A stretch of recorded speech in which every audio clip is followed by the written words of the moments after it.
1960 was the year Kennedy beat Nixon. The birth control pill was approved, and rock and roll was growing up.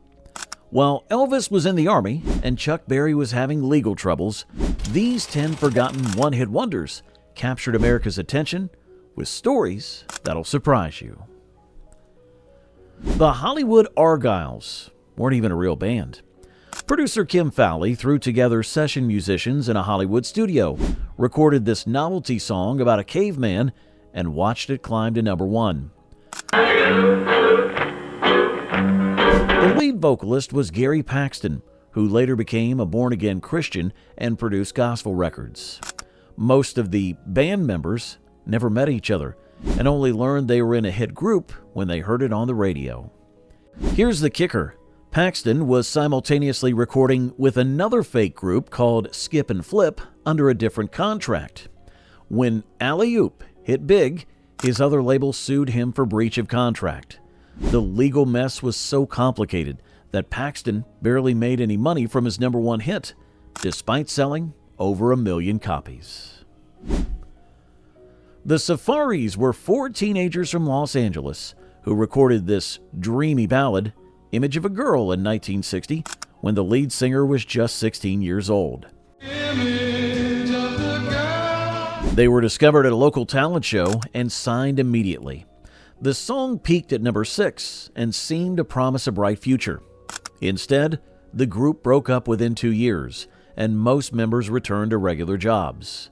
Lead singer Richard Klasky became a successful businessman in the aerospace industry. The controversial part?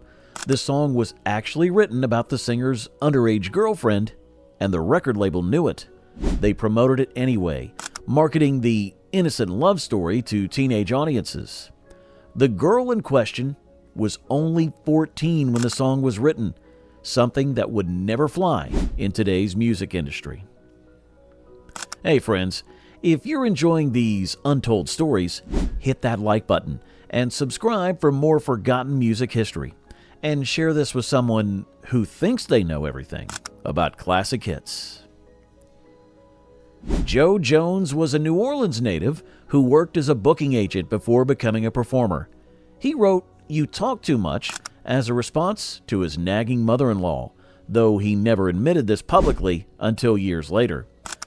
You talk too much, you worry me. The song hit number 3 and made Jones temporarily famous. After his music career faded, he returned to talent management and helped launch the careers of several R&B artists in the 1970s. The song contained a hidden message that most listeners missed.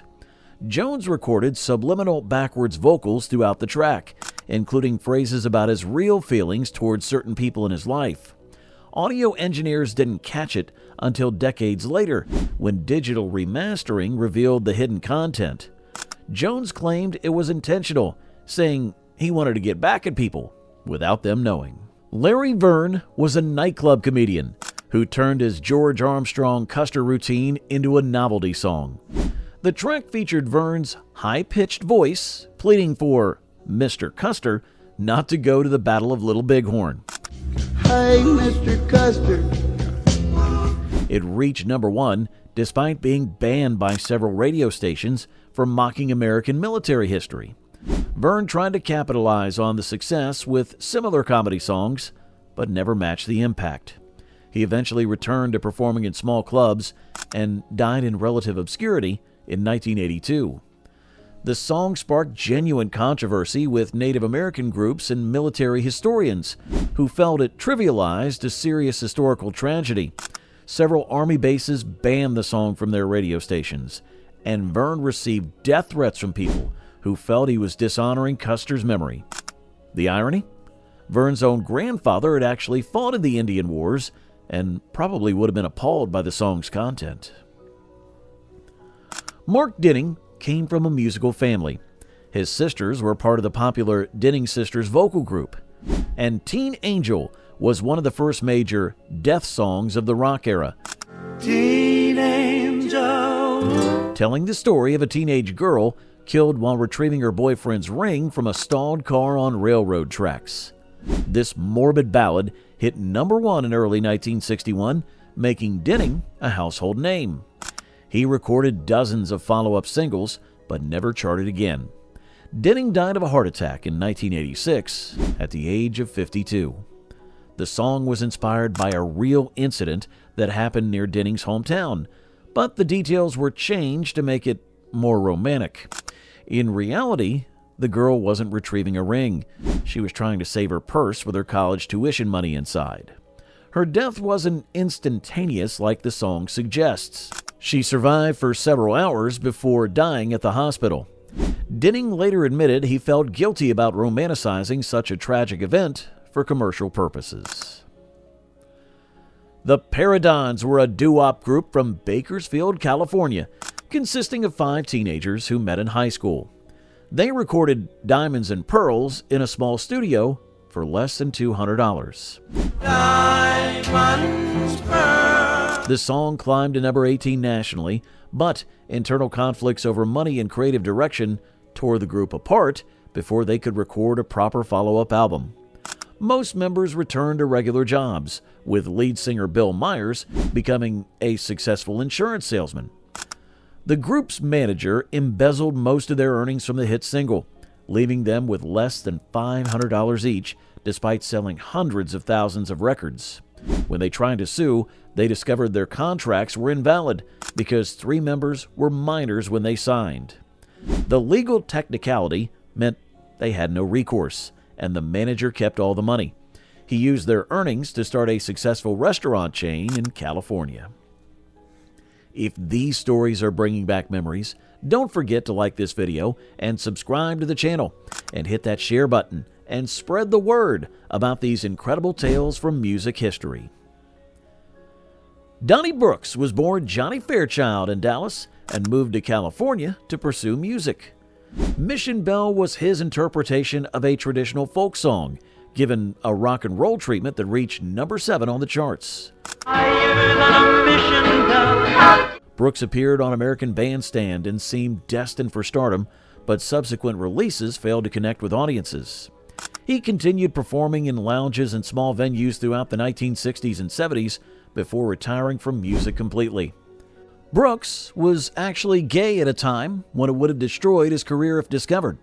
His management created fake romantic relationships with female singers to maintain his heartthrob image. The stress of living a double life contributed to his drinking problem, which ultimately derailed his music career. He spent his later years as an openly gay activist, helping other musicians deal with similar struggles. Spencer Ross was a studio musician and arranger who normally worked behind the scenes. Tracys Theme was an instrumental piece he composed for a low-budget film that never got wide release. When the record company released it as a single, it unexpectedly climbed to number 13 on the charts. Ross tried to capitalize with more instrumentals but couldn't recreate the magic. He spent the rest of his career as a successful composer for television commercials, creating jingles that millions heard daily without knowing his name. The song was originally titled Brenda's Theme and written for Ross's ex-girlfriend, who had left him for another musician. He changed the name to Tracys Theme to avoid a potential lawsuit from his ex, who threatened legal action if he used her real name. The melody was actually based on a classical piece that Ross didn't realize was still under copyright, leading to a lawsuit that cost him most of his royalties. The Little Dippers were essentially a studio creation featuring session singers and musicians assembled by producer Anita Kerr. The dreamy ballad Forever reached number 9, but the group existed only on paper.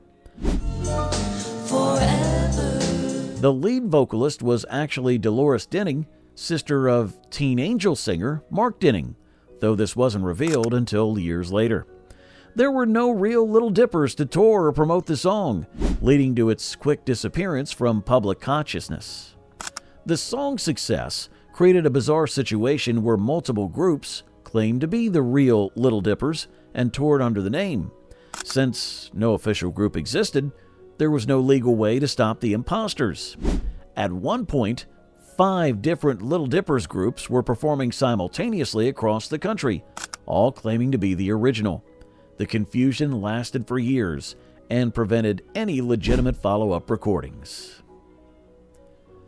Bill Black was Elvis Presley's original bass player, who left the Kings Band in 1957 to form his own instrumental group, the Bill Black's Combo. White Silver Sand showcased Black's distinctive bass sound and reached number 9 on the charts. Black continued recording instrumentals throughout the 1960s, achieving moderate success before his death from a brain tumor in 1965 at the age of 39. His combo continued performing without him for several more years. Black's departure from Elvis's band was far from amicable. He felt underpaid and underappreciated, leading to heated arguments with Elvis's manager, Colonel Tom Parker. When White Silver Sands became a hit, Elvis reportedly called Black and sarcastically congratulated him, saying he'd never amount to anything without him. Black kept a recording of that phone call until his death, playing it for friends as proof of Elvis's jealousy over his success. And there you have it, 10 forgotten hits with stories stranger than fiction. These songs remind us that behind every chart success lies a human drama filled with triumph, tragedy, and unexpected twists. Don't forget to like this video, subscribe to our channel, and share these incredible stories with fellow music lovers. So, what other one-hit wonders would you like us to investigate? Let us know in the comments below.